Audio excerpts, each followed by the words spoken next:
language policy and its implications. In the coming two modules, we will be talking about what are the implications of a language policy for issues of marginalization. Now, please remember that when we talk about policy, language policy and planning have been sort of used at times in place of each other, and sometimes they have been used as separate entities. In this module, however, we are focusing on language policy, which involves the process of language planning also. So when we talk about language policy, what is a language policy? A language policy is a decision that a government takes regarding what will be the function of different languages within a given context.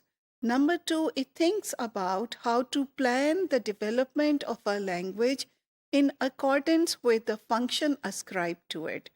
And number three, it talks about how will actually people learn those languages, or who are the people who might have access to those languages. Now, these are the basic components of a language policy.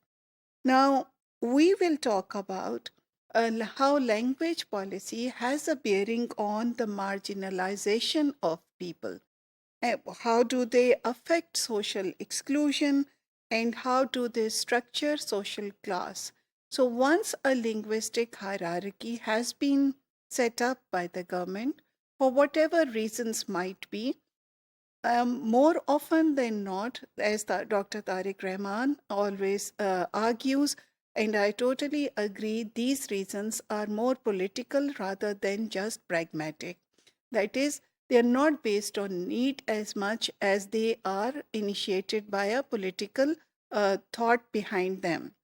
In any case, they lead to marginalization and social exclusion, and that is because when communities whose languages are not included, for instance, in education, or when they are not the language in which they can access health-based information, if it is not the language that allows them to access coveted jobs, and they cannot thereby access social mobility, then it definitely becomes a problem, and it affects individual well-being, how an individual might be able to conduct him or herself in life.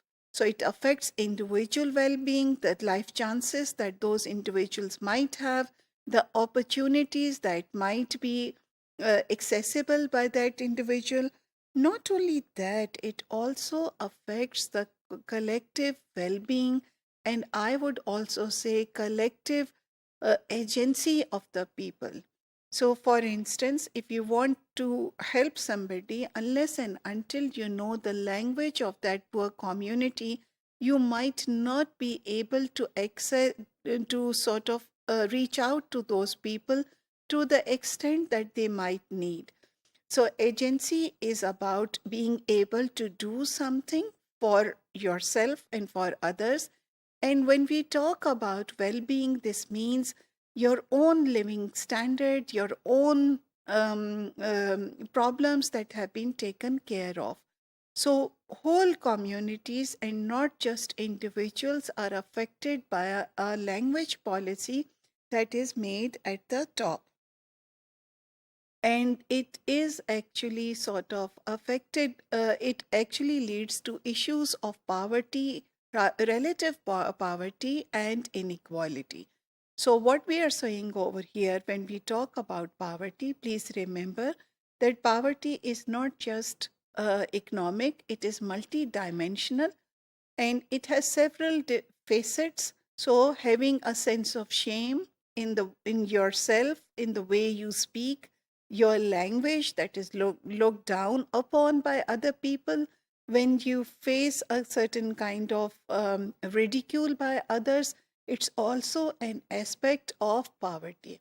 And then we talk about economic social mobility. We can talk about how you can access health resources, how you are responded to by others. What about your social networking? Who are the people you know?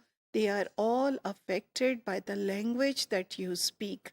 So it is important that all the languages given in a multilingual context should be given equal importance. And if they are given, only if they are given equal importance, then only you can address issues of poverty and inequality.